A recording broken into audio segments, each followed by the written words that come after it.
evening, ladies and gentlemen, and welcome to the Mahoning Drive-In Theater, the largest single-screen drive-in in the United States. We're certainly glad you could be with us this evening, and don't forget the concession stand is open with all kinds of great things to eat and drink.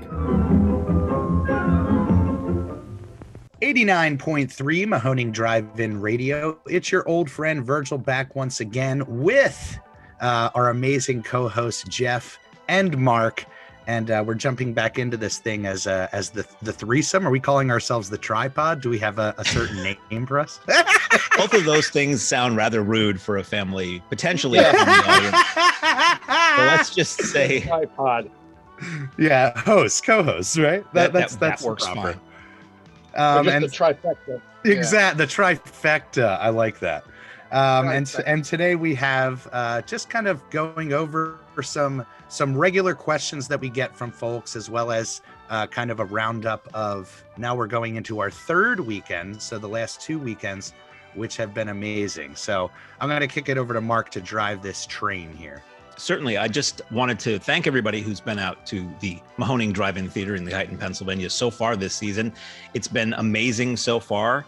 We have to keep reminding ourselves that we're only like 3 weeks in because it feels already like we've done so much. The first weekend is our traditional Wizard of Oz, Willy Wonka and the Chocolate Factory double feature. And we've talked about that before as to why that's always our season opener, why we show the same two movies. It's sort of hearkening back to the days when these movies were on TV every year and you only had that one chance a year to see it. And it was a real big special event. That stopped being the case sometime in the 90s and the 80s when video proliferated, and it still, I think, was on TV once a year, but the fact that you could watch it every day at home made it a little bit less of a special occasion. But we want to try to bring that back, where local families and people who travel out to see us can come out once a year and make it that annual family gathering and event. And it was a pretty dynamic success, if I may say so, from where I sat in the snack bar. Definitely. Lots of regulars, lots of new folks, so many people happy to be out, so many people who just love these movies all of their lives, getting a chance to see them again. We had people in costume. We had our staff, our youth staff in costume as the main characters from the film. And I don't know if it was posted publicly, but the gang posed exactly like a famous still from the movie, right down to the facial expressions in front of the amazing decor photo op that Zeneca had set up. Yeah. And I zoomed in on the photo and they're like dead on. Like each of the kids has exactly like a humorous version of the facial expression. So I don't know if Max had posted that just on his own Facebook account, but if you're out there and you can find that photo, it's pretty impressive. They call it the great value version of Wizard of Oz. It's sort of like the most affordable Wizard of Oz costumes they could fit into. There you go.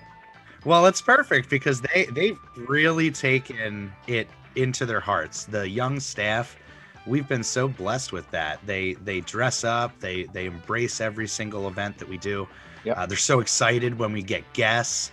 And it's the same thing with the youngsters on the lot. And this was exactly what we saw weekend one, was a bunch of munchkins, a bunch of happy families. And whenever we can do that, it's a special feeling. We love bringing out folks that are our age for sure. But when you see a kid kind of with that, catching that magic like we did when we were younger, it really makes us proud of what we do. And I said to Jeff several times opening weekend, we're doing it right, man. We really are. So it is. And the reason it's the most popular American movie ever made is because when you're a kid, you get the characters. You have fun with the characters.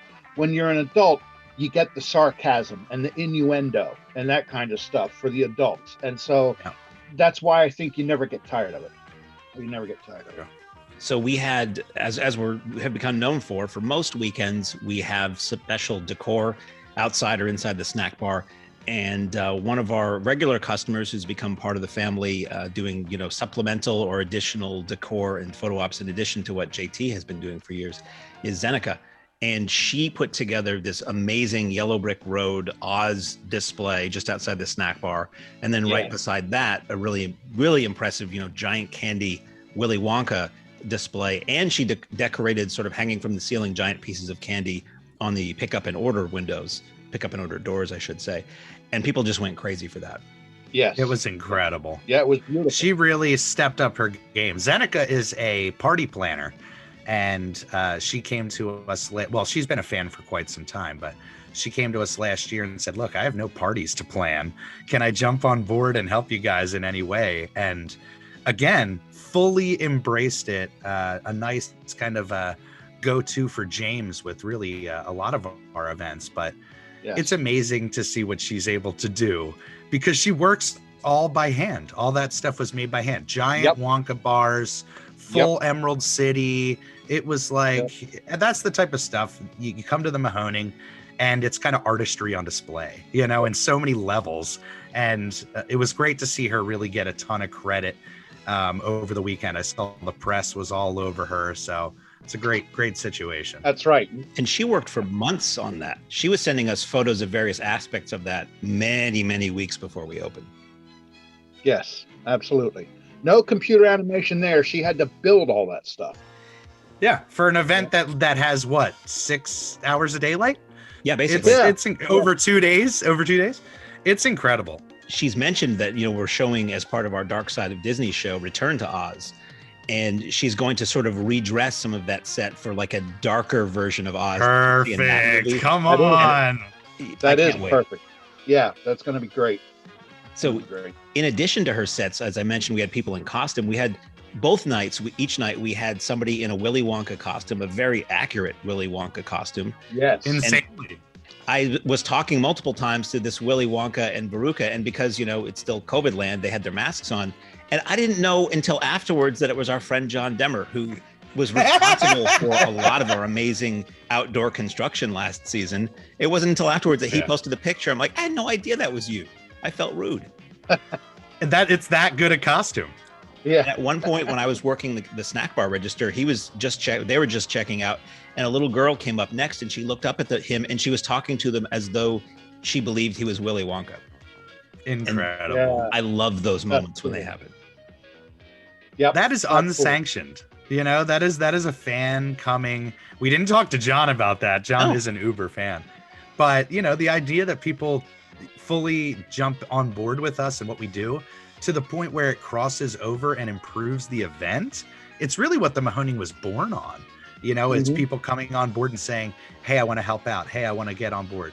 And to see that cross over to fans who, you know, have really little to do with, well, John's the exception, but little to do with the operation it's incredible. You know, people come. Yeah. How about the standout for me as far as costumes go was that family in the front row on Saturday. The mother was blown up Blueberry.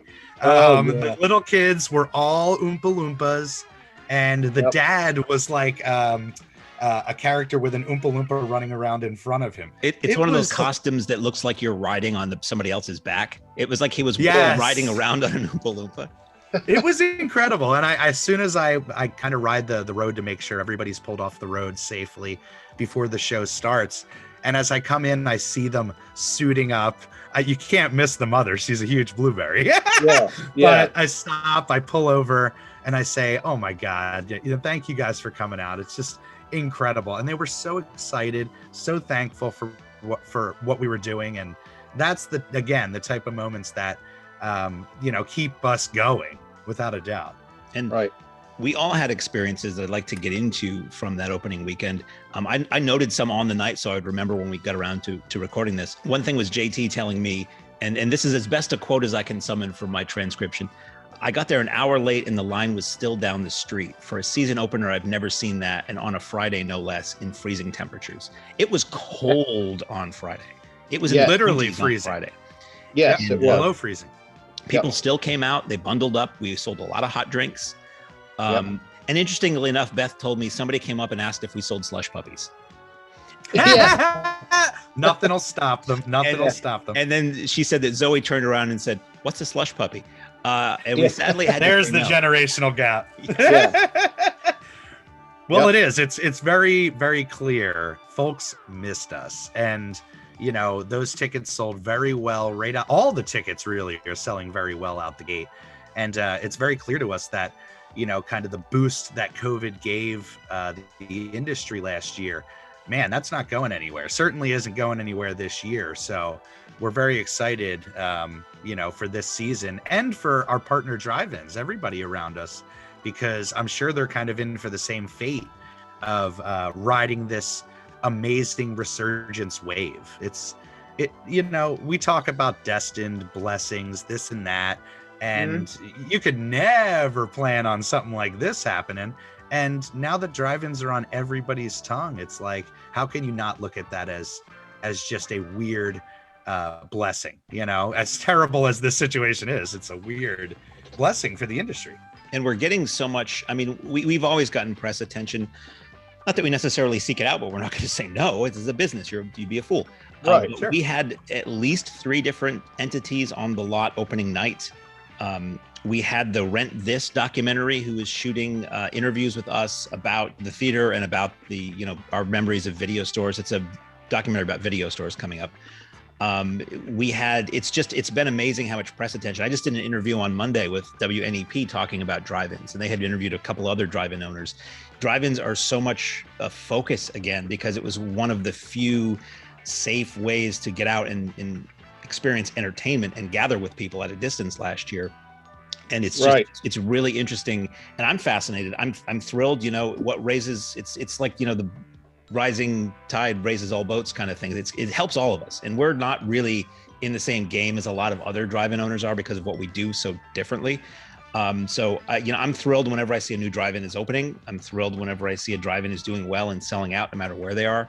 It helps all of us, so that's fantastic. Yeah, I agree with you. It's kind of a weird blessing because obviously most of the industry, meaning the indoor theaters, had it rough, and they still have it rough, and there are still some that are not ever coming back. And so in that way, it's a shame.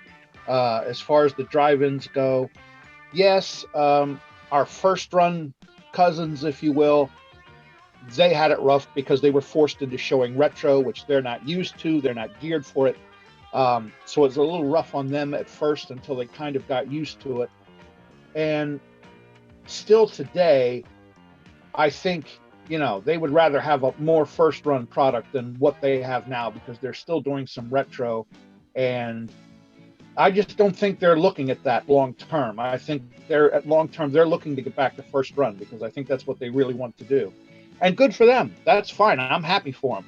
Like Mark said, any drive-in that can survive in these times is fantastic. I don't want to see anybody go out of business, even indoors. I don't want to see anybody go out of business, but it's just the industry did not respond equally on all fronts, unfortunately. Yeah.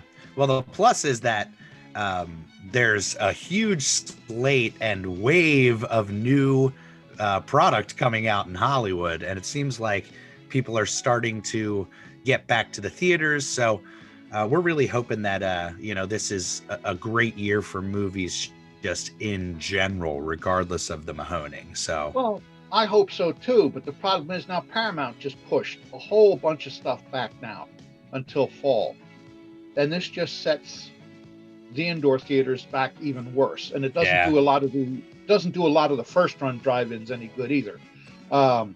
They'll run retro to survive, certainly, but it's just going to be great when everybody can go back to doing what they do best and not feel out of place. We don't feel out of place because this is what we do all year long, except for our off season, of course. But so it doesn't really displace us at all, but I'll be happy when everybody can get back to doing what they do best. Absolutely. And I think we're almost there. I think Black Widow is still on the docket, which is coming up. And I said it like, I think it is. Fan of Marvel movies or not, that's the type of movie that will bring an audience back to the theater. I know that the industry was kind of shocked to see, oh my gosh, people actually came out moderately for Godzilla and Kong. But that's the type of movie that you want right now. You want a pure escape movie. You want a movie that's just, kind of mindless. And again, love or hate Kong and Zilla, it was exactly that. That was certainly a situation where you sit back and go, I think I'm going to see this in a theater. Mark, you did see that in the theater, right? I did. Actually, JT, kind man that he is, and Maniac, he rented a theater there was a deal with this Regal, I believe, near where he lives in Pennsylvania, where you could pay like $120 and rent a theater. You could have up to 20 people there, and they would run the movie just for you. So he did that, and 20 of us got there, and it was a sizable room, so we all could spread out. It was masks until you sat down, and it was the first time I'd been in a theater in a year, and it was a blast. And of course, being JT, he's going to bring the show to the show. So he and his brother Steve dressed up in inflatable Kong and Godzilla costumes, not just to pose in front of the screen in the theater we were in. No. But to walk out into the lobby and pose with everybody who was in the theater. They can't resist. It was beautiful. We have photos and video that maybe we'll post on Patreon. It was hilarious. And then we took photos of them in front of the screen, and they had their, everybody brought their toys and stuff, and they didn't play with them during the movie. And then we watched the movie, and it was this huge catharsis. Like, you hadn't seen a movie in the theater in a year. It was a year of not being able to go out, not being able to see people and do anything, and all kinds of strife nationally and internationally. And to see two giant monsters just whack the hell out of each other, I was just giggling. And I realized while I was watching it, this is exactly the movie I needed right now. And that was the one. It seems like that was the movie that got a lot of people to go back in the theaters, because a lot of theaters have been open for quite a while. There just hasn't been any kind of really dynamic product for them to run. And Godzilla versus Kong is what's playing at just about every drive-in right now. It was interesting. I was realizing this too, is that I always had a beef, and Jeff, you've mentioned this in the documentary at the drive-in, available now on Amazon Prime, that you saw every drive-in playing the same movies, and you didn't want to necessarily just compete in that shallow title pool. No, I was tired of doing the same thing that everybody else was doing. I was tired of it for years, but I didn't realize how much until Guardians of the Galaxy came out. I mean, I didn't see one theater that wasn't playing it, and I thought, I am so sick of this. Fortunately, that was the time when digital was taking over, and I knew there was no way I was going to destroy my projection booth, so it came along naturally. And Virgil and Matt were still with us at the time, and they both agreed with me that this is the way to go. In fact, they had to sell me on it a little bit, as I said, because I was very skeptical, because everybody in the industry said, show retro, it's not going to work. You'll be out of business. Well, even the studios said that to Virgil. But I said, I don't care. I said, this is the way it's going to go, because I'm not going to screw this drive-in up just for a digital player. That's basically the story. Like I said, that's what's in the documentary. We went from, and it's, I don't necessarily blame the theaters. It's just you want to show what's new, and the studios have certain rules about how long you can play things and what you can play with what. But I was always bummed, as somebody who likes to go to different drive-ins, that if I'd already seen one or both of the movies, that's all I had to choose from everywhere. And then when COVID hit and everybody had to go retro, then you saw a huge variety in what people were playing. At least it was, 12 different titles rather than the same two everywhere. And it's interesting to see now that drive-ins are opening, they're going back to showing the studio product, but it is, again, just about every drive-in, they don't really have much of a choice, is running Godzilla versus Kong with Wonder Woman, or Godzilla versus Kong with Tom and Jerry. And some are actually, as you mentioned, still doing a little bit of retro if they have multiple screens with some pretty slam dunk retro titles. So it's interesting to see it sort of going back to the way it was. And hopefully, as the studios realize that there is, people are going to the movies again, hopefully Kong versus Godzilla, I would keep wanting to call it that, Godzilla versus Kong, hopefully that kicked the door jam out and everybody's going to start going back again. Well, I think it's going to be a long road back for our first run cousins. Yeah. You're right. As the studios come out with more and more first run, there will be less and less retro peppered in, and eventually they will be back to strictly first run. But it's going to be a bit of a slow climb, but I am glad to see that, like you said, it's finally starting to happen.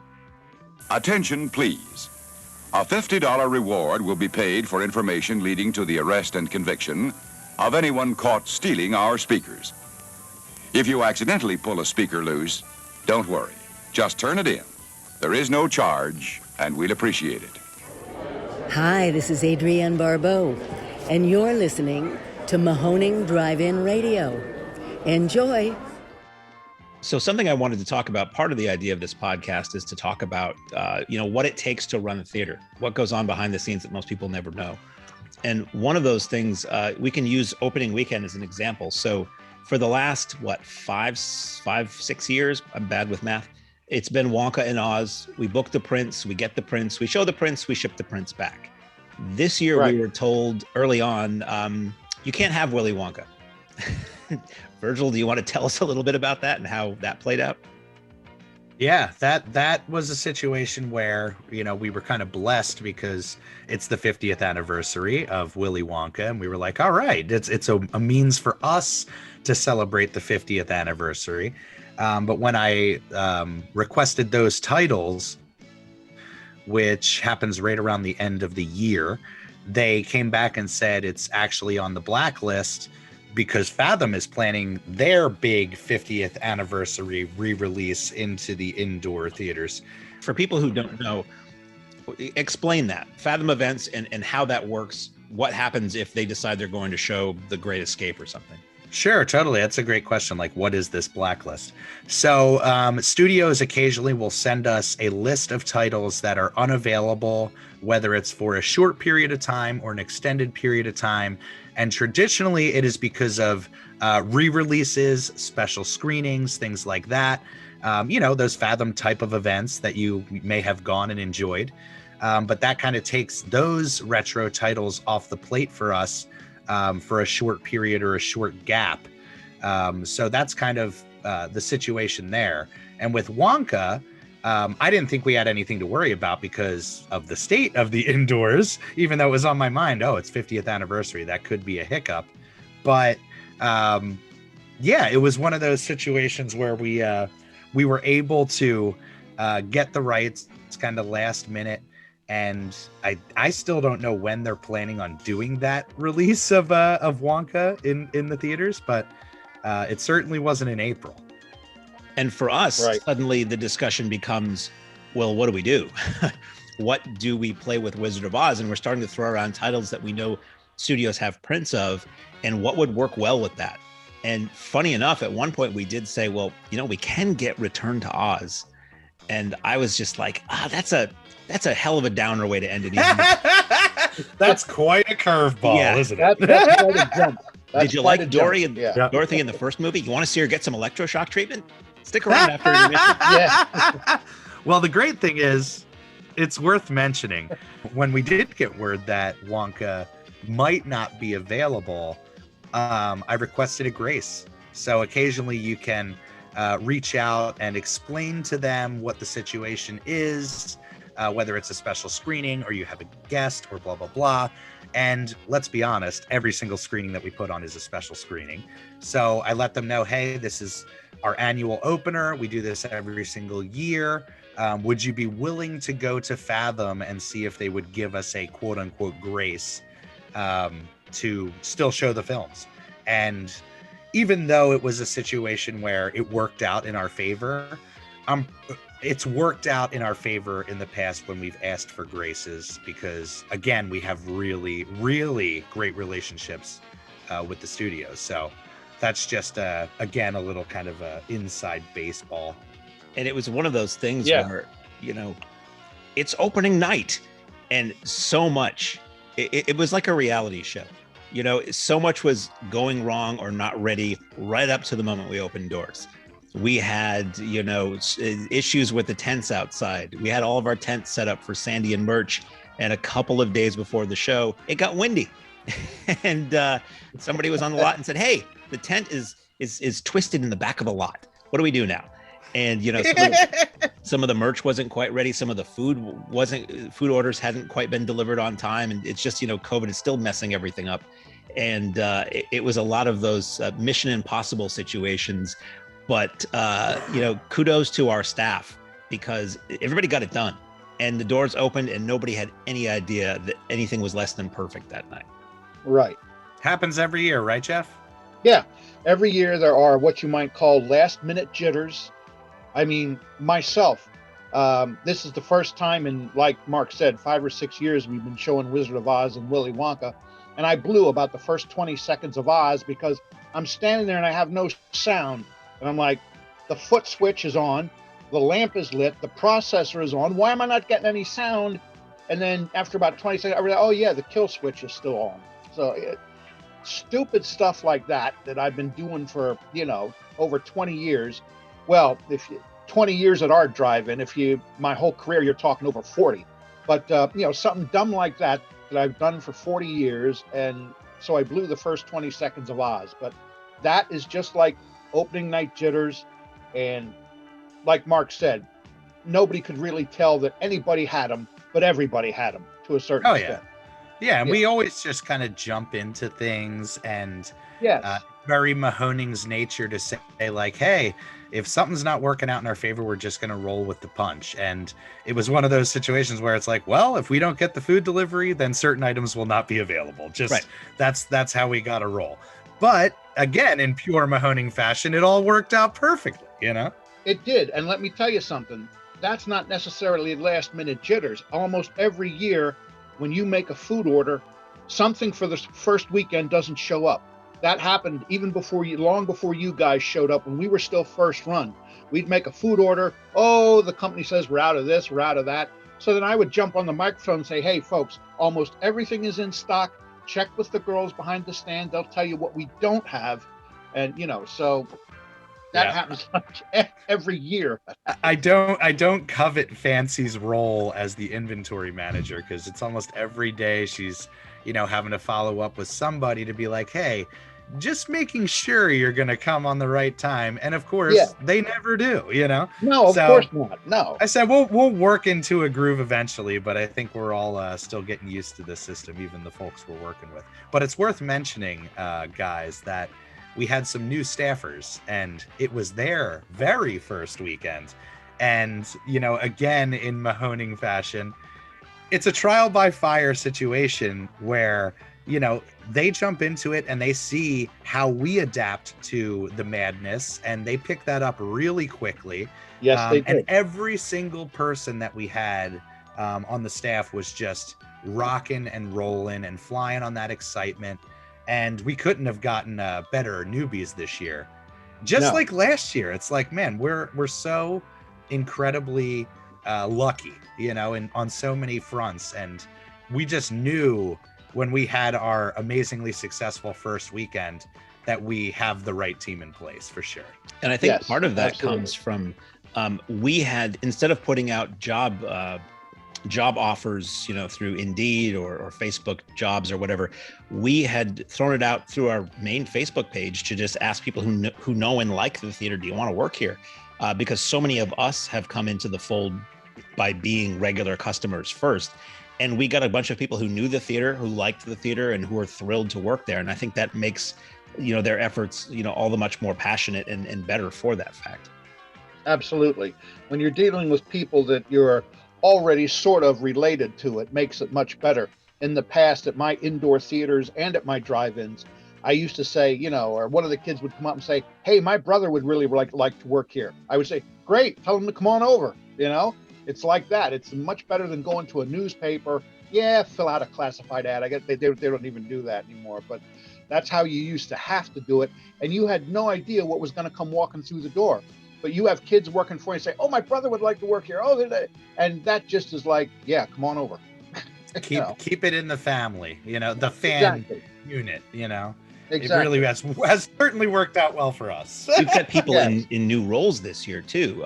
Beth, who I've said this before, but one time last season we said to Beth, who was a regular customer, hey, you want to come and help out for this show in the snack bar? And then somebody waved a wand and, hey, she's the snack bar manager now. And but she's doing a great job, and she loves it, and everybody's doing a great job, and it makes us all so happy to show up. You can't wait to get to work the next day or the next weekend or whatever, and see these folks again, because they're your friends first and foremost, and your coworkers pretty close by. Yes, absolutely. I reached out to Beth this morning, and here I'll read exactly what I said. You're fired. Here, let's see. Sorry, that's what I always do. Sorry. You're saying. Yeah. I said, I wanted to thank you again for literally being perfect for us this season. Feeling so incredibly lucky to have you. And it's true, because she has fully taken on that role which is a super challenging role. It's not just concession stand manager. She handles the staffing of everybody on the lot, which is, as you guys know, it's a lot going on. But she is so gung-ho. And we had a couple occasions already where deliveries came in early. She decided to drive down on her own will, receive those deliveries, and then just, rock that day, use that day to get her stuff done. And I've never seen the stand more organized, or our equipment rocking better. So it's just hats off to the team. And same thing with Sandy. That's good to mention that we have Sandy in our merchandise manager role. We have JT in our production manager role. We obviously have Mark in the general manager role. And we have Beth in that concession stand manager role. And Jess as senior manager too. Yes, and Jessica as well as senior manager. And having leads in all of these departments has been a blessing, because the type of things that we used to have to deal with on a regular basis, they're able to be handled out on the floor. And Jeff and I can really focus on the business aspect of it all and not have to worry about how we're going to get fries or whatever. So exactly. It's incredible, and that's exactly when we came into the fold. I would say to Jeff about quote unquote legitimizing the business, which that's a terrible thing to say because it sounds like it wasn't legitimate before. But in that way of just, as we grow, finding things to put in place that make the business more efficient, and to have all these people in place that are watching budget, watching payroll, watching ticket sales, instead of just coming in like it's, a regular paycheck, it's incredible. It's that family appeal again. Yeah, people are taking pride in their job is what they're doing. Years ago, when we were first run, I had high school kids, because working at a theater is basically, unless you're in upper management, is a high school kid's job. It's a stop-off point. They're going to be there a year or two, and then they're going to move on. We have sure, a couple of high school kids, but we have people there that plan to be there every year as long as they can still walk, if you know what I mean. So people are there now that are taking pride in their job. And I told Virgil, because Virgil, very good talent scout, very good film booker. I said to Virgil, when you find somebody that's good at their job, you let them off the chain and you let them do what they do best. And if they have a question, they'll come to you.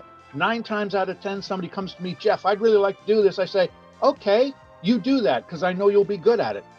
And Virgil does the same thing. And so that's like I say, when you find somebody that's good at their job, let them off the chain.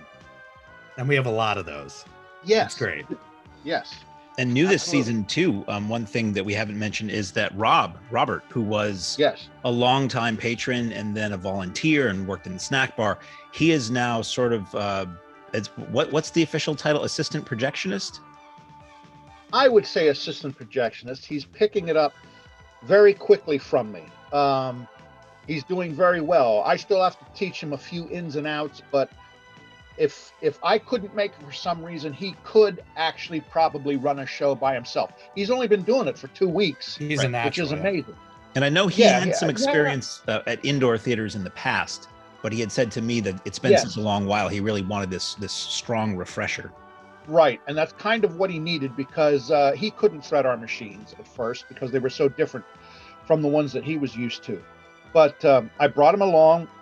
He's doing well now. I wouldn't let him alone by himself just yet, but another week or two, and I probably could. So he's working out very well. There was one other thing from opening weekend I wanted to mention. We love our customers. You guys know we love our customers. Yes. I tell people who sing our praises to our faces, which they do a lot when they're paying for food, interestingly enough. Who's going to say no to that? Somebody tells you how great you are, you're going to take it. So they do it all the time and do the same thing. They come in the booth. Oh, this is so great. You guys are wonderful. You're so kind and nice, and thank you. A sea of love opening. A sea of love the last 2 weekends, and I imagine it'll keep up. And I tell people, the only difference between, if I'm sitting there at the cash register, the only difference between you and me is the distance that this table is, really. So we have a regular customer named Levi, And he came up on opening weekend and he paid for his food. And then he said, I'm also going to pay for the food for the folks behind me. And I said, oh, cool. They figured they're a group. And so they made their order, and then they went to start to pay, and he stepped in and slid his card into the card reader and paid for it. And then I realized they didn't know each other. They had no idea who he was, and he didn't know them. He just decided he was going to pay for the food for the people behind him. And everybody was just stunned at this act of kindness.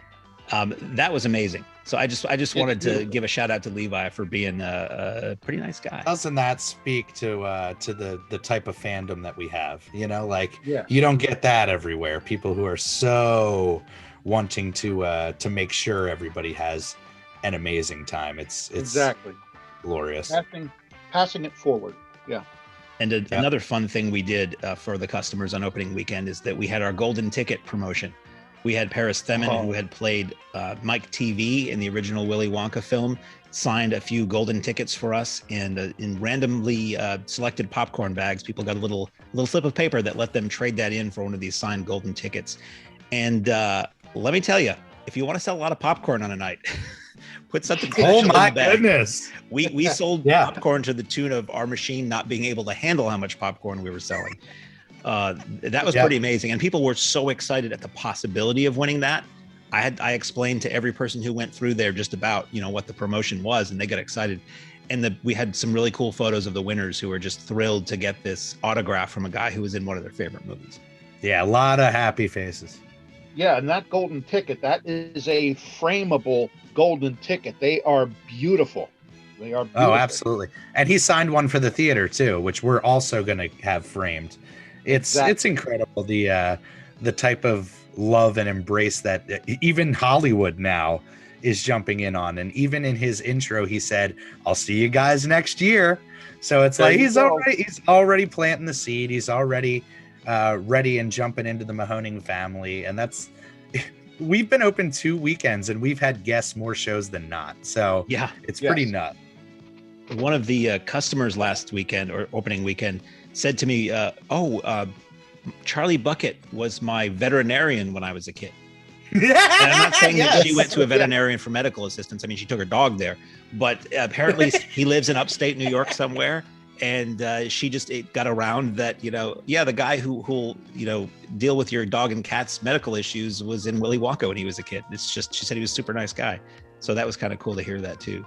Yeah, totally. I'll give this exclusive. Talking to Paris, it seems like he is the connection to all the other munchkins in that film. So Charlie certainly is on our radar. That would be a dream come true. So look forward to that, maybe. It is our bucket list. Hey! Lady! And as you know, the Mahoning Drive-In is pet friendly. I do tell people if they bring a giraffe, just make sure it doesn't block the view of the people behind you. But if Charlie is out and somebody has an issue, a medical emergency with their dog or cat, we can actually get on the horn and say, "Is there a veterinarian in the house?" And bang, there it is. Perfect. Charlie to the rescue. I was thinking about it because I have a great story from opening weekend too. Oh, please, Jeff, share whatever you guys have. I was sitting here racking my brain on what this kid's name is, but our young film fan friend, do you remember his? Yeah, Gavin. Yes. Gavin. Yeah.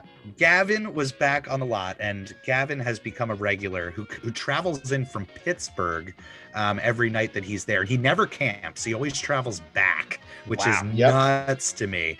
And he has to come with somebody up until recently because he wasn't old enough to drive. But he comes in with a 35 millimeter film reel, and he's so excited to show it off to Jeff and myself. And we found this out last year. Gavin installed a 35 millimeter projector in his basement.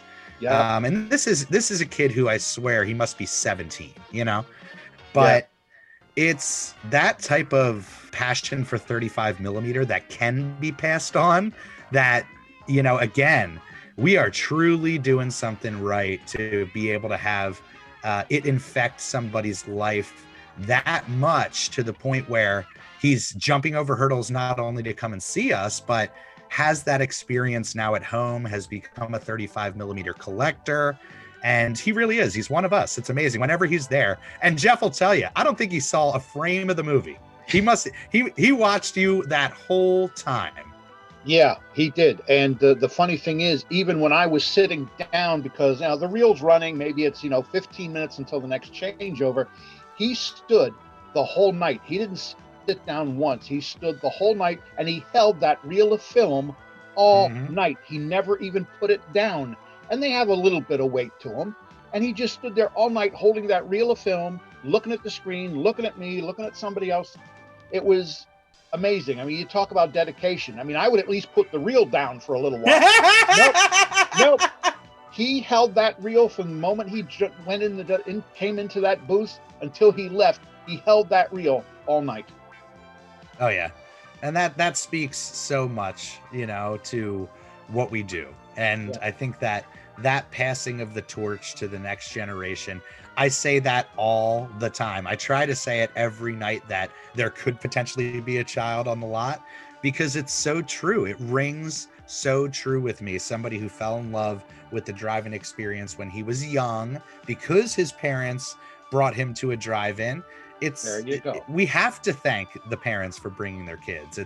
It truly is them informing their munchkins of, hey, this is something that is cool and is out there and is an option. And like we say all the time, it's not hard to hook a kid's heart at the drive-in. It's like it's bigger than life. It's magic. It is. Yep, that's how I got started. Me too. Yeah. Bucks County Twin.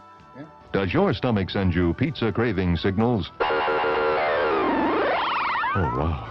Tony's, the Pizza Cravers Pizza. Available at the concession stand. If we move on to our first Tunnel Vision Tuesday show, if I'm not mistaken, the first Tunnel Vision Tuesday was the next show after opening weekend, and that was Godzilla versus Mechagodzilla from 1974. And that brought out a strong crowd. And if you want to talk about the gentleman and his young son who came out and the special occasion they were celebrating and what they gifted us with.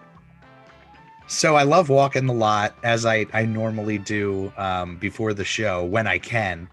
And I passed by and didn't recognize them at first, but our good friend Kyle, who has been coming to the theater for years, always gifts us some amazing gifts in the booth. And he had his son there who it looked like he couldn't have been any older than my munchkin. And I said, hey, welcome to the drive-in. He said, oh, it's Indy's birthday, or it's Jones's birthday. And I said, your name's Jones? He said, like Indiana. I said, oh my goodness, this kid's one of us. And of course, I look over, there's a big Godzilla banner on the back of their car, which I assumed was just, a blanket or something. And it said, happy birthday. And they were there celebrating on the lot his 4th birthday. And he had action figures set up, a whole setup, but action figures, Godzilla, King Kong, all fighting each other. And it was one of those things, again, where you see something like that, the smile on this kid's face that we captured, because, again, we didn't have a sanctioned cosplay or anything like that for the show, but somebody dressed up as Godzilla and was walking around the lot and captured the perfect moment of Jones looking at Godzilla just with this thrill on his face. And his father reached out. We made sure to shout them out on the air as well and wish him a happy birthday. But his father reached out and said how much fun he had and how much it meant to them. And, that was me. That was totally me. That's the crossover. And you guys probably as well, where a father who is cool enough and willing enough to bring their son to see Godzilla versus Mechagodzilla, which obviously he had loved before because he had all the figures. He's clearly in the fandom, is just parenting done right, So hats off to our main man, Kyle, for bringing the munchkin out, And they brought us and gifted us 2 baggies of Godzilla cookies. One bag looked like Godzilla with the eyeball, and the other looked like a Godzilla footprint. And they were well made. That was amazing. They were incredible.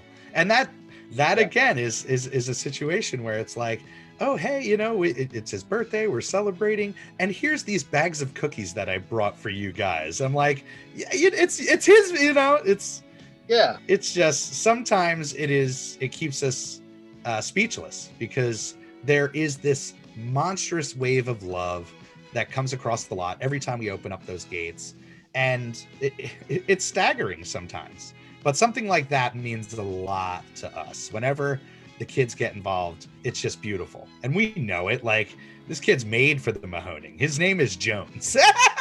So he's in. Yeah.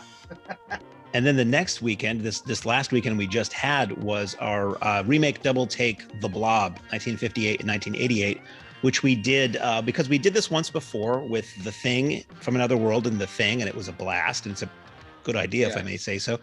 And The Blob was the next natural film title to jump to. And again, it's another one of those films where the remake is actually good. Not a lot of great remakes out there, but so far we're pretty 100% on making double features with two good movies. This had been the domain of the Colonial Theater in Phoenixville, where The Blob was shot partially back in '58 for many years. And we decided to have this be somewhat of a fundraiser for the Colonial, because they've been shuttered for the last year. And they sort of co-promoted it with us, and they shot a really fun introduction video for the film. And they were on the scene last weekend. And we had Nick Benson out, who had done special effects on the '88 Blob and many other films. We had Chris Yeworth, whose father made the Blob, and Chris had worked on the Blob. He sent us an email out of the blue saying, in the summer of 1957, Steve McQueen spent 3 weeks on a couch in my basement, and he had my attention. What? That's how you start an email. And he came out, and any thoughts and reflections upon that week. And JT did an amazing, that again, he had been working on for months, an amazing Blob photo op under the screen, where it looked like a meteor satellite had landed and dug a trench, and there were flames and smoke, and you could pose with a stick to poke the Blob or a fire extinguisher to vanquish it. And there was apparently a very long line of people on Saturday waiting to get their picture taken with that. I was in the snack bar the whole time. So you guys, do you have any memories of Blob weekend? Any hiccups that we had, we figured them out for weekend too, because everybody was firing on all cylinders. And it was the Mahoning again. It was that convention feel, vendors everywhere, people getting autographs, people getting photos. It was just perfection. And the idea of bringing the Colonial on board, it authenticates the event even more. And we had a great time with the guests. Nick Benson is such a fan of the Mahoning. I say it to a lot of people, but he is truly part of the Mahoning family, and says, anytime you're playing a movie that I did effects on, you let me know and I will make the flight out to be here, because I have so much fun whenever I'm here. But Chris was a mind blower, man. He could go on for days with stories, and has quite the experience. But that was our big push, is, the reason we chose to do this as our second outing for Remake Double Take was a little selfish on my part, because I love the '88 Blob so much. It is one of those remakes where you can say arguably for a certain generation might be better. But it's having Blobfest be the premier event in Pennsylvania, has been for years, and has a nice crossover with our fandom and what we do. They're right down the road from us, practically. They're within an hour. So our whole appeal was to try to put some heat on the original Blob. And we certainly were able to do that with bringing the Colonial on board, having Chris there, as well as a bunch of other really cool aspects that popped up at the show. It's amazing when that happens. People will come out of the woodwork and make the show better, and that happened over and over again last weekend. And that was another crowd too, where you had everything from little kids to senior citizens who were thrilled to be there and who like these movies. And we had get into the behind the scenes a little bit again. So we couldn't get a print of Blob 58. Some people said there is a print, some people said there isn't a print. Ultimately, we ran it digitally from the Criterion Blu-ray, which looked gorgeous on that big screen. It's a beautiful transfer if you don't own that. And at the last minute, I kind of got a lead on a print, but it's the kind of thing it just wouldn't have worked out in time. And that's the kind of thing we have to deal with, is there may be a print somewhere, but is it in the hands of a studio or an archive or a private collector? Does the studio allow you to run a print from an archive or a private collector? It's far more legwork and complicated than folks might think. Oh, yes. Right. I think it came off amazingly, and that was certainly a concern. The three of us had a heart-to-heart before the season started to be like, how purist can we be with 35 millimeter? And we want to be as purist as possible, to the point where we seriously considered saying no to the probably 2 or 3 digital bookings that we have this year. But we all decided sometimes you have to lean into the program more than you lean into the format. And the opportunity to work with the Colonial, do a perfect double like this, have the connection for the guests, blah, blah, blah. Our thought was this is worth pushing forward, even though, and believe me, we tried to get that print. We tried at every independent collector, studio, library, university library, and it's just all we heard was this print is not in good shape, the one that is out there, and it's not worth showing. It's not one of those situations where it's passable. So do we give people a bad show? Do we go in ahead of time and say, look, this is a rare print to the point that you may not enjoy the movie? It's that, so a situation like this certainly warrants having to shift to digital. And it's a great situation because we have a skilled digital projectionist in Andy. We're planning on upgrading our digital system a bit this year and having it be much more user-friendly on us, but it can be as complicated as running those 35s sometimes with getting everything up and running. And sometimes we hit snags, sometimes we have the perfect screening, but I think all the fans come in on that same vibe. Hopefully, if they're a part of this journey, they should. Look, I know what I'm in for. I'm ready to take this ride with you guys. And Jeff will say it. We've had situations where film has snapped, bulbs have blown. And Jeff always said it from the beginning, has laid it into me that as long as you're honest with the public, there's no problems, because the one that comes to mind is the Lost Boys screening. We did Van Party and a bulb blew. And Jeff got on the mic, said, look, the bulb blew. I'm going to do the best I can to get these changeovers as quickly as I can, but there is going to be a moment of darkness as I change the reels.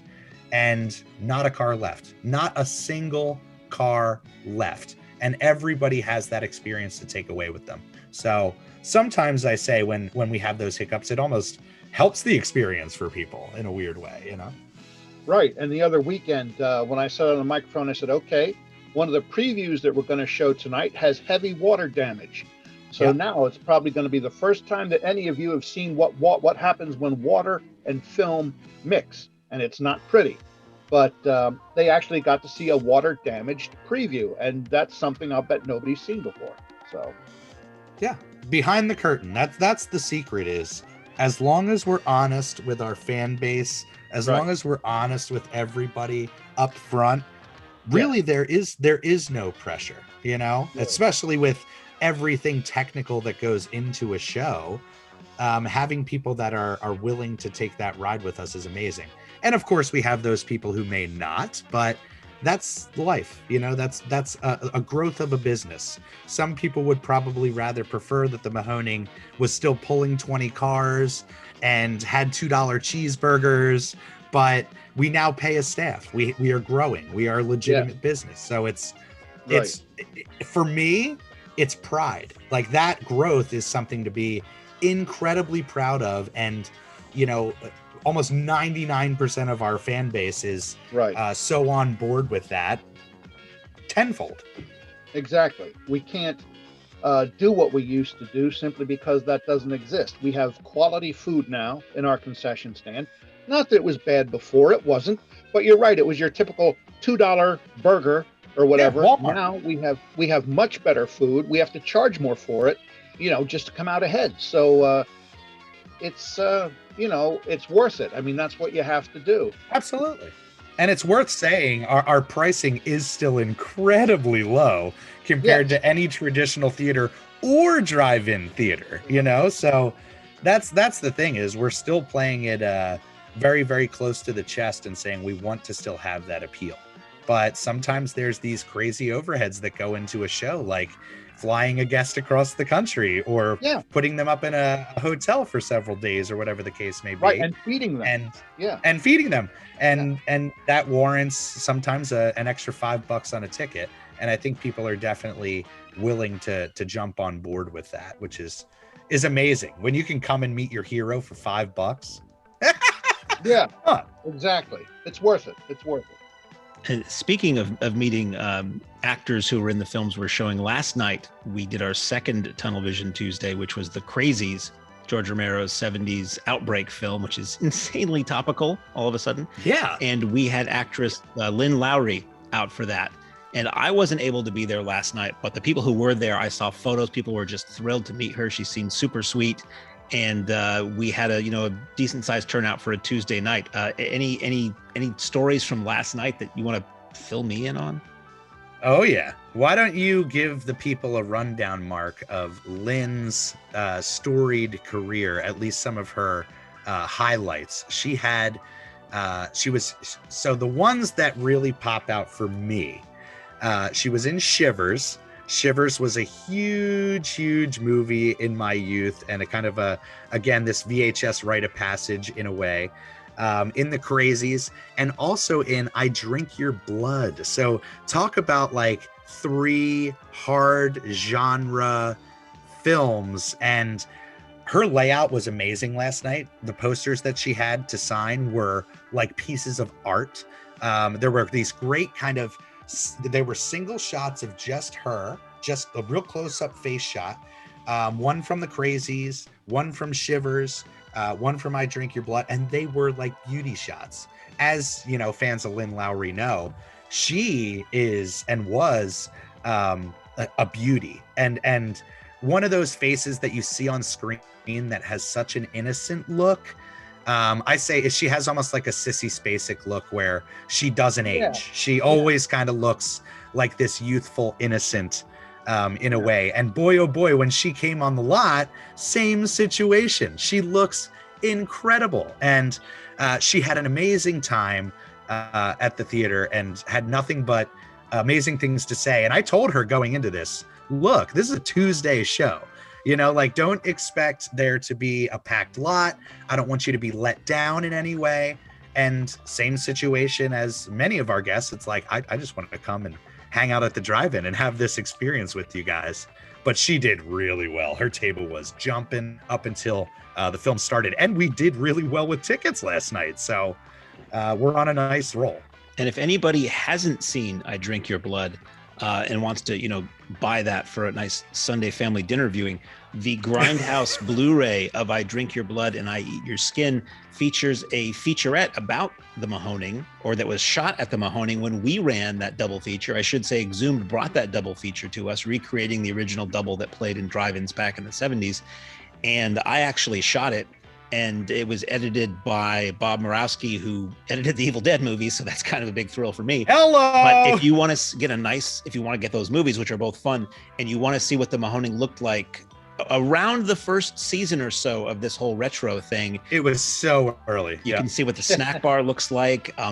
Just about everybody who wound up in it are friends of mine and regulars. So you get to see the staff, you get to see regulars on camera.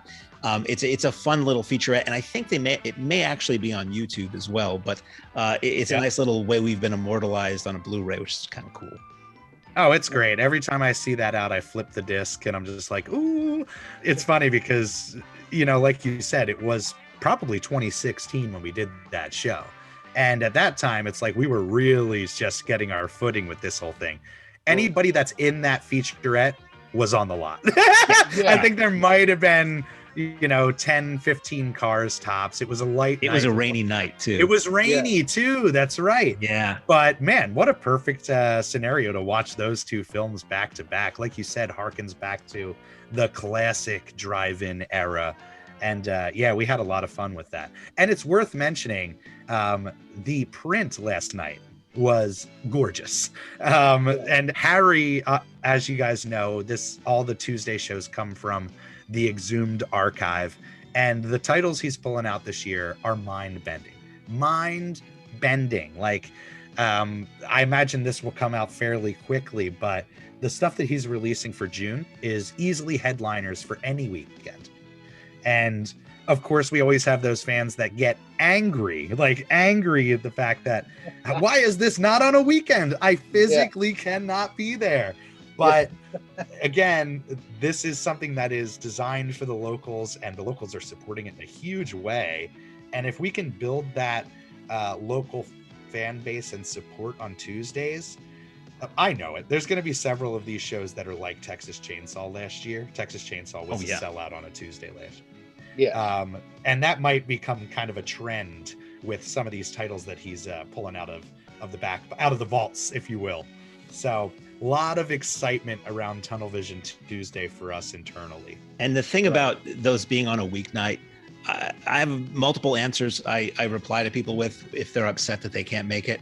One is that we only have so many weekends to choose from. And some of these titles, if we wait for a Saturday or Sunday to open up that we can show these Friday or Saturday, it might be 3, 4, 5 years before we get around to them. Exactly. And the other thing is, from my own experience, I used to drive down to the Alamo Drafthouse from New Hampshire, Alamo Drafthouse Yonkers from New Hampshire on the regular to see movies that I did not want to miss because they were rare screenings. And that was a 3.5-hour round trip for me. And I couldn't make it out to all of them. And it did not make me happy, but ultimately I had to just realize I couldn't be at all of them. So sometimes you got to work for an experience. I feel your pain if you can't make it out to these shows. And, we do the best that we can, but we only have so many days and so many weekends to work with over the course of a 6-month season. And we want to give people as much cool stuff to see as we possibly can. Right. And also, if we want to stay fresh and stay into this as much as we are, we really can't be open 7 days a week. It just can't be done. You're going to get burned out. It's, it's better that we have some time off to regroup, and then 2 days later, we're right back at it, and you get us at 100%. Absolutely. Men, there's a drive-in movie full of juicy people. Wow! It's a trap! Help! It's Pick! We've had it, men. A pleasant aroma for you, but not for mosquitoes. Pick is easy to use. Light it and forget it. Pick's aroma keeps mosquitoes, gnats, and sandflies away. Pick is the best protection for barbecues, fishing and camping trips, or just relaxing in the yard. So if you don't want our company ever anywhere, just light Pick and see what I mean? Bye. Pick is on sale at the refreshment stand now. You mentioned that, Texas Chainsaw Massacre last season, 2020 COVID year, we had more sold out shows than we didn't last year. And that was including a Thursday show, at least, maybe a few Sundays and that Texas Chainsaw Tuesday. And one thing I wanted to talk about, moving past, looking back at what we just did, is to talk about shows when they sell out, because a lot of people have questions. The show sells out and they say, well, the show is sold out, but I have space in my car. Can I bring more friends with me? And let's discuss what we consider sold out to mean and what that means for people who want to come to a sold out show.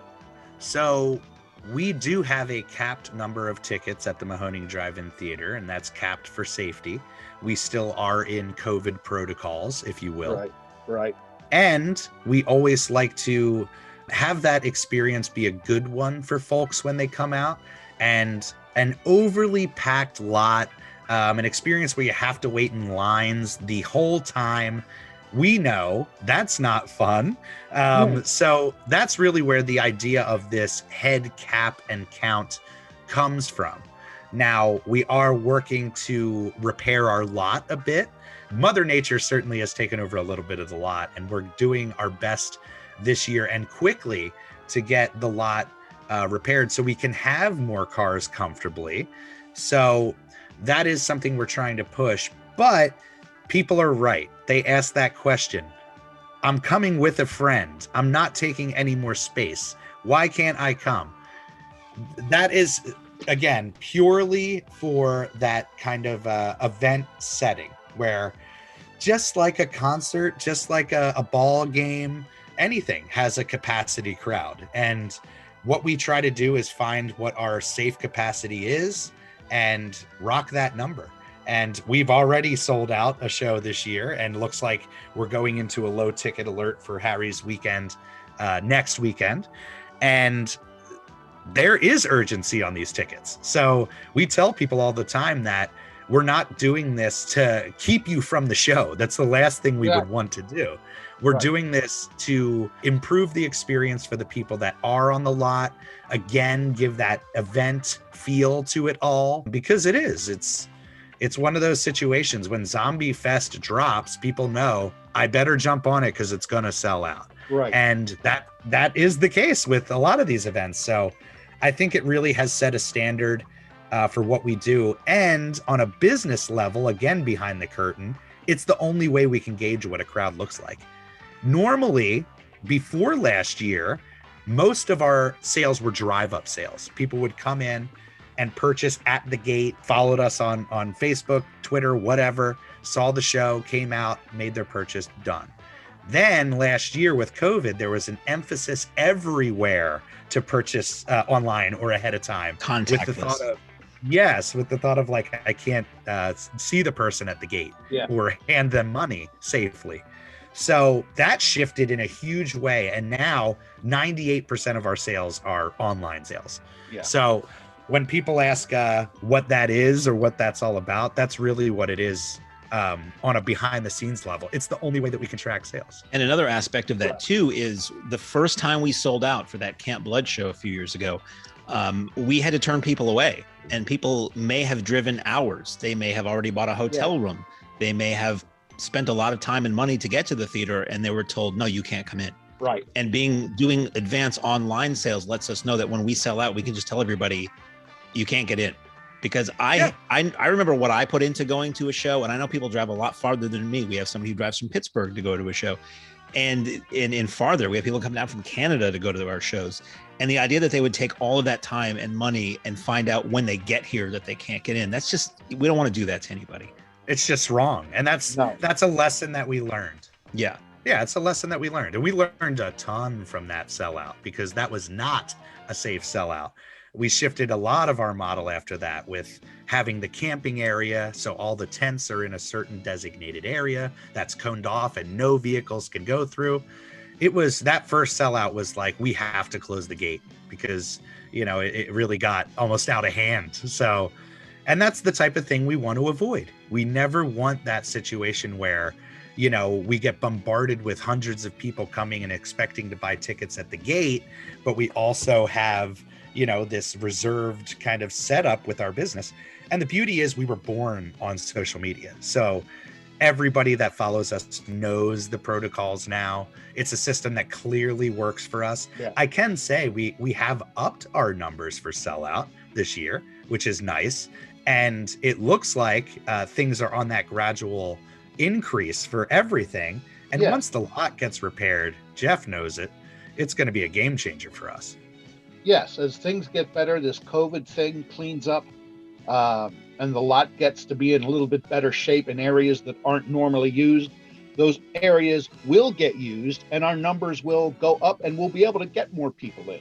And one thing I wanted to talk about, this segs nicely into that, is if a show sells out, if a show doesn't sell out, and you see someone on our Facebook or Twitter or Instagram pages offering tickets, don't buy them. Beware the scammers. Yes. Something exploded with us last year where we get these messages seemingly from real people saying they have extra tickets they can't use. And apparently, maybe it's just actual people. And apparently there's a death curse associated with buying tickets for the Mahoning Drive-In, because the number of people who have relatives or siblings or spouses pass away after they've apparently bought tickets online from us is staggering. I think we need to get the ghost hunters involved with this or something, because that's what these scammers often will say is, oh, my husband passed away. Oh, some horrible thing happened and I can't use my tickets. They use a lot of the same language. They always say, like this post or DM me, selling tickets at a reduced price. This became a big issue last year. And some of our customers got ripped off because these people don't have tickets. They're from who knows where. They may be bots. They may be individuals. We don't know. We don't care. But I started a policy of, if we will not allow anybody to post looking for tickets or offering tickets, because we don't want to be the conduit between somebody selling something they don't have and somebody else getting ripped off. One woman last year said she, for some reason, shared a screenshot of her tickets with somebody, and they started using those and selling that screenshot to other people. We just don't want to be a part of it. So anybody who posts, I'm calling you out right now. Anybody who posts looking for tickets or offering tickets on any of our social media pages, their post gets deleted and they get banned, which I found immediately removes every time they've posted. These people or bots tend to post multiple times a day in as like a comment on every post on an event page, including under the post where I say what I just said. We post a disclaimer in every event page saying, there are scammers, don't do this. And immediately those bots, I think they see the word ticket or something and they start posting under it. Yeah. The other thing is, I saw this on last night's event page for the Crazies. On the show night, there'll be all these links that pop up, multiple comments at the same time that are allegedly links to watch the event live. We don't broadcast our events live. We may occasionally go live on Facebook, but if we do, it's not going to be in a comment under another thing under somebody else's name. So I just wanted to put that out there, just so you know. Buy your tickets through Ticket Leap. That's our official venue of selling tickets in advance, or buy them at the gate. But really, really seriously, don't buy them from an individual, because it's a 99% chance that you're going to get ripped off. Right. That pisses us off to no end. We don't want to see any of our fans lose out on the experience, lose out on their money, lose their hat. Yeah. And it's it's strange, but like, to think, man, there's people scalping Mahoning tickets out there. It's a kind of a they compliment. really went hard. Yeah, it's a strange thing, but they really went hard last year and almost played into, like you said, the wording that we use, the kind of slang lingo. So it seemed like they were a fan. And it's really difficult because there are those situations where fans cannot make it and they want to sell their tickets or whatever the case is. We always say, reach out to us personally. The way to do that is not to post on these social media pages. And yeah, we figured that out. That's one of the big reasons that we, among many, that we made a shift this year to Ticket Leap is that sharing of the barcode and that whole system. Now we have every single ticket is scanned. When people show up, they have an individual ticket on their phone that is scanned at the ticket booth. That shows whether that ticket is legitimate or not. And it's a great system for us. And again, one of those upgrades that is a necessity once you hit kind of a certain level. We can't just do that, okay, you're good thing, you know? Yeah, no, not anymore. No. It becomes more of an issue when we do have a sellout show. For Bruce Campbell, the amount of that we had to stay on top of was crazy. And I'm sure that will be the case with Joe Bob, because people want to go. People desperately don't want to miss this show. And they don't know that these people are fakes. And, my thought was, even if we don't want to let anybody post that they're looking for tickets, because then they can get contacted privately and we never even see the post or able to delete the one from the scammer. So I just wanted to make sure we warn people about that, especially as we get into the season and more hot tickets start popping up. You're going to see these posts. We try to take them down as quickly as they pop up, but it's some nights, there were nights last year during a show where I deleted like 16 or 20 of those comments on one post while I was trying to work the cash register. It's really hard to stay on top of it all. Right, exactly. Beware the second-hand ticket. Don't do it.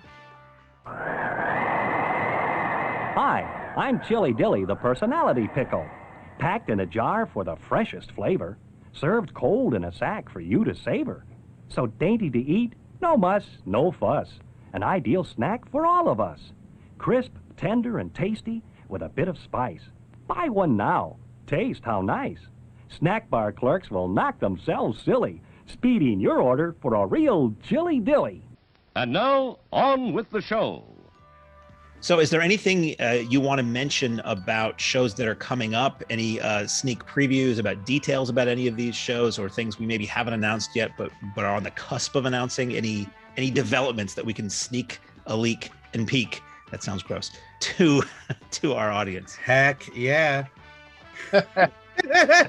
They come here, they get the exclusives. That's what it's all about. Exactly. We just announced Thanksgiving weekend 2021, giving Hanks, if you will. But Mark had a great. At this time of year, it's great to give thanks to Tom Hanks. But it's true. That's going to be a great one. Friday is League of Their Own and Sleepless in Seattle. Saturday is The Burbs and Money Pit, which is again a selfish booking. Jeff and I were talking about it. It's my favorite Hanks. Yeah, favorite me too. Hanks. Me too. It's the best. I quote it to this day. Whenever Nance calls me from another room, I say, "I'm over here." Yeah, exactly. Stuck on the floor. But we're gonna have a great time with that one. For anybody who is bummed that their favorite Tom Hanks movie isn't playing during this weekend, the man has made like 500 movies, and there's no reason there can't be a Hanksgiving annually or semi-annually. I mean, he has enough quality product to feed this for years, so don't worry. Oh yeah, exactly. There's always next Thanksgiving. That's right. Something to look forward to. The holiday, right? Yes. But we are going to be announcing some new shows, which I take it will be up by the time that this goes up. If not, hey, surprise! Honey, I Shrunk the Kids is coming to the Mahoning on a Sunday. I don't have that date. Well, you can't be expected to remember everything. We just leave some things as a mystery. Yes, That's true. Exactly. You never know. We also just released, or are about to release, Tromathon is making its return in a big bad way for its 2021 iteration. And the lineup includes Cannibal the Musical, which I'm so hyped for. As somebody who grew up on stage and loves horror and weirdness and all of that, this was kind of the perfect movie for me, for sure. Trey and Matt, the South Park boys, if you will, responsible for that one. And that is going to be glorious to see on 35 millimeter. Honey, I Shrunk the Kids is on June 13th, guys. That's a Sunday. So come out for that one. And we are about to announce the next Tunnel Vision Tuesday. Get ready for it, because you're about to get mad if you can't make it. Killer Clowns from Outer Space coming to the Mahoning. And again, these June Tuesdays, get ready to take some time off from work, because it's gonna be really hard to pass up. In fact, one of them is a screening or a print that we have been pushing for 6 years, since day one, and it's going to be happening this year on a Tuesday. So for people who are doubting the Tuesdays, it's like, it's crazy. And I always said it, it's a weird thing to get mad at when we play good movies, to be like, oh God, like, but Harry's not gonna not bring the heat on Tuesday. If he has the opportunity to get up on the Mahoning screen, he is going to knock it out the park. So lot of great stuff to look forward to. Tickets available at mahoningdit.com. I'm thrilled that we're playing Cobra. I saw Cobra with my father opening weekend, and we walked out of the theater laughing at how ridiculously violent that movie was. Yeah. But I expect people to be, standing up outside their cars and clanging the axes along, singing along every time the bad guy says, pig. And in general, feeling the heat. People are asking if we're going to serve pizza with scissors.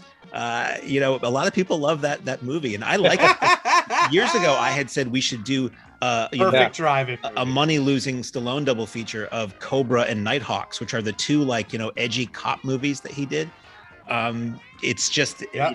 Cobra is so much fun, so people are really digging that. Yeah, one of my other drive-ins, I showed that brand new when it first came out. It was first run. You don't remember what the co-feature was, do you? Oh boy, no, not anymore. That was what, 86? 5, I think. 86. Warner Brothers. Yeah, it was Warner Brothers, and I was at the Highway Drive-In at the time, and we were, of course, back then we're first run. I can't think of the co-feature now. No. His name is Cabretti. He's a cop.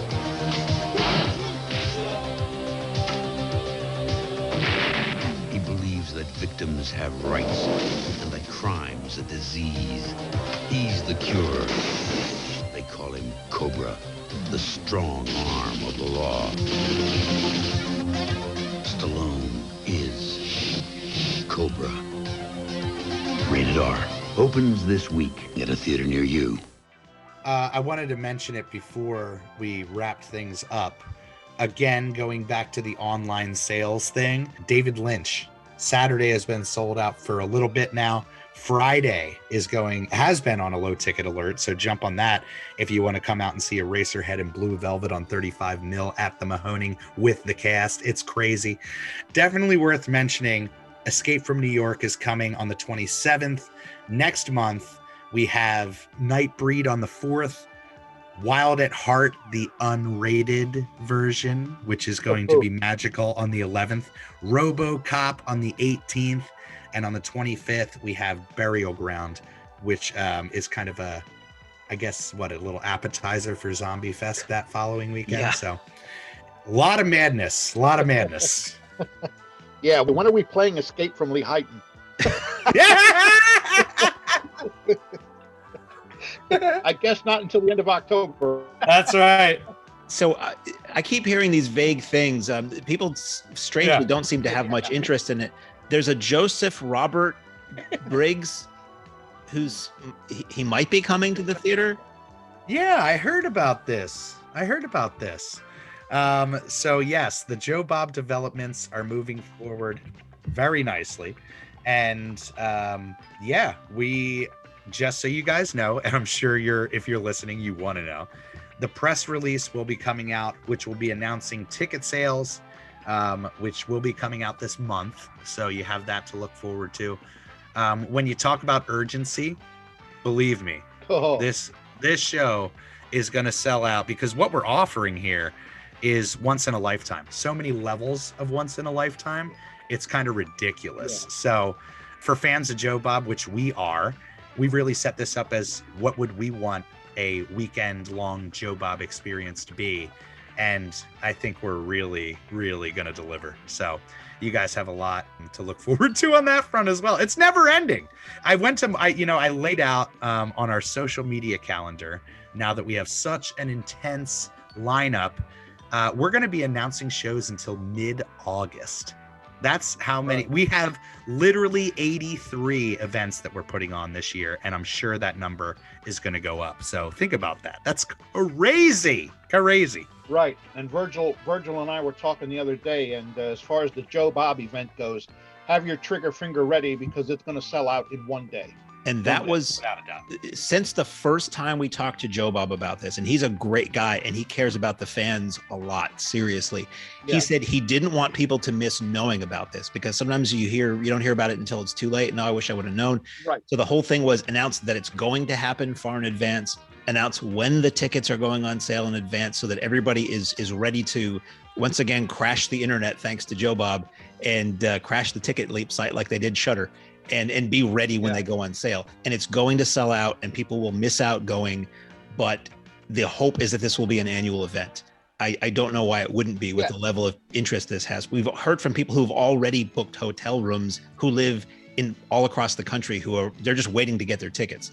I hope they do, because they've already got a room, but there's insane interest in this. Right. And you're correct. If they do miss out this year, I'm pretty certain, and I think Virgil is too, that they will be back every year. Oh yeah, without a doubt. Yeah. Like you said, Mark, there's talk about a peanut butter and chocolate pairing. This is something that people have been literally yelling at us on the lot for years. Like, when's Joe Bob coming? When's Joe Bob coming?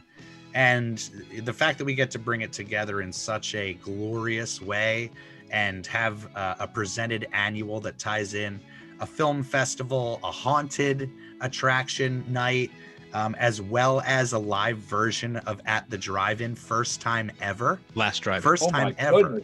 I think what fans have to look forward to, again, is a real up close and personal experience with Joe Bob, Darcy, the fandom around the last drive-in and what Joe Bob's been doing for decades.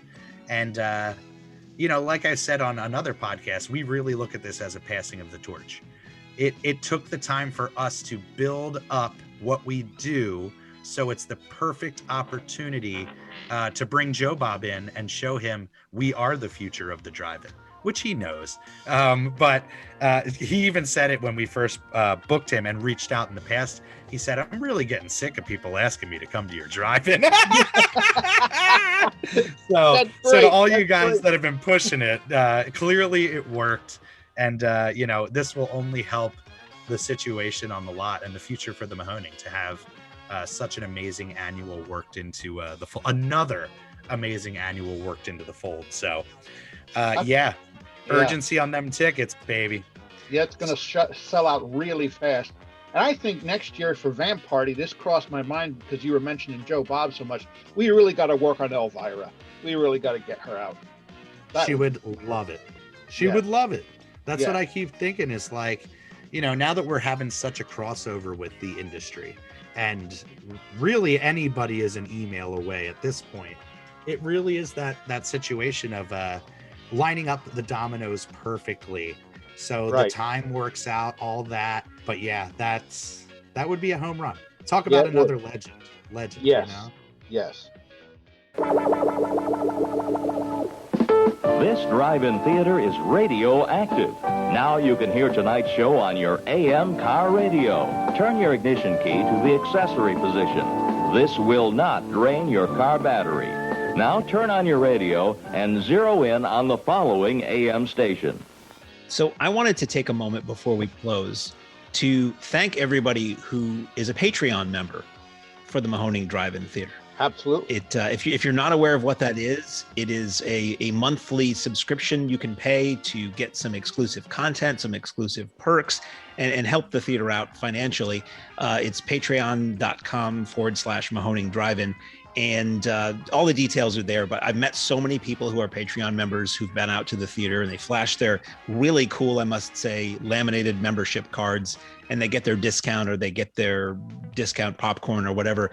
And people are really excited about it. And we're not going to get into all the details right here, but we just wanted to let people know that that's an option and to check that out, because I sort of am in charge of creating all the posts and managing that account for the most part, and I try to keep it fun.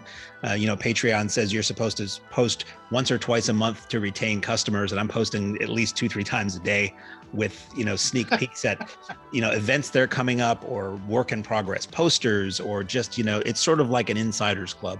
And we have monthly exclusive screenings for our top tier members where we run some pretty rare prints from the archive. Just wanted to get that in there. Oh yeah, we had several fans come up and thank us for that over the last couple weeks and said, I thought this was going to be like a regular podcast. You guys literally are releasing something every other day. I'm talking several Mark members were rocking the laminated card on a little pouch so they could have it presented almost like a backstage pass. I'm in the club. And that's exactly what we wanted of this. More than anything, it's about building that community and having that sense of, kind of the first dish. And anybody who's willing to kind of take that ride with us certainly gets that up close and personal access like this, but also the early access to all the cool stuff that's coming to the Mahoning. So definitely worth checking out. And huge kudos to Mark. I said this on the air multiple times as well. This kept me sane over the off season. The idea of like having this to look forward to and work on and keep me busy and blah, blah, blah. So huge hats off, because it's a screaming success. And every single week that we continue to go on, those numbers are going to keep clicking up. People are going to hear us talk about it, fall in love with us and want to jump on board and support. Why don't you tell them, Mark, we have people from all over the country who are supporting this thing. We have people in California and Wisconsin, and we have people literally all over the country who are doing this Patreon thing, some of which may never have been to the theater and may never get out to the theater, but they like what we do and they want to support us. And the whole idea with this podcast, to a degree too, is people love drive-ins. I love drive-ins. I follow drive-ins online that I may never go to, but I just like knowing that they exist and hearing about how they do things. So part of the idea is that it's an insiders club for people who know and like the Mahoning Drive-In Theater, but it's also an insiders club and a podcast for people who like drive-ins and old movies like we all do. Right. Oh yeah, and make no mistake, that's the reason we did this. Obviously, like the social media presence, it's another light to shine on our business, but the whole pitch of this podcast and this venture was to shine a light on the drive-in culture and continue to be front runners in the revival of that, which again, we're insanely proud of. But even when we just had an amazing interview with Andre Gower, which is available for free, actually, you guys can get that anywhere. But right away, we start our conversations off with, what's your drive-in experiences? Do you have this love for the drive-in? And Andre went on for probably a half hour about how much the drive-in means to him, how much it influenced him and his career, and how much it means to his family. And that's exactly what these interviews are going to be. They're going to be very drive-in centric, obviously focused on an event that we're doing or whatever the case is. But that's really what it's about, is showing the world that everybody, at least most people, have this beloved feeling of the drive-in. And we hope that this continues to go out to people who have no idea what the Mahoning even is. And they're just like, hey, I'm searching drive-in wherever they get their podcasts, and this pops up. And it's really great because when we first started this thing, we held the standard very high. We said we don't want to just be another podcast. Everybody's got a podcast, let's be honest. We want this to be informative. We want this to be a peek behind the curtain. And it's exactly what it is. Every week, I listen to this thing on my travels back and forth. And I'm just so bowled over on how great it is, how enjoyable it is. And I'm hoping that everybody is getting that same enjoyment out of it. And I know, because they literally come and find us and say, please keep doing this. This is awesome. So yeah, hats off, Mark. It's it's going very well. It's fun. Yeah, I guess it is. Yeah, it's really fun. You know, we've been chatting for quite a while, and it's just like, it doesn't even feel like it. No. And the hope is to do these pretty regularly, so they won't always just be, recaps of the last few weeks. We will get into, I had questions today, but we're creeping up on 2 hours, so it'll keep. But I want to know about the history of our drive-in. I want to hear stories from Jeff about handling film in all the various locations and over the years. Great. I think we all have stories to share. I want to talk about movies we all saw at the drive-in in our pasts. There's plenty of more time for that, but not today. And for those people that are Patreon members, this is going to be a great weekend, being that it is going to be a little bit lighter on Jeff as far as a workload. We're going to be doing some really cool videos, inside the booth videos. So that's something that people, when you sign on to the Mahoning Patreon, you're like, can I get some hang time with Jeff in the booth? So you're going to get that for sure. You get that to look forward to. So just wanted to mention that the production schedule is kicking up a notch this weekend. Yeah. Because I got no place else to go. Well, that's one of the reasons. All right. Well, this has been a ton of fun hanging out with you guys. Again, you have a ton of this to look forward to, as well as the events on the Mahoning lot. And on that note, Jeff, take it away, my friend. Ladies and gentlemen, thanks again for coming out tonight to the Mahoning Drive-In Theater. We hope you'll come back and see us again real soon. The exit is on the right-hand side of the screen at the front of the field. And most importantly, have a very safe trip home. Good night and God bless you.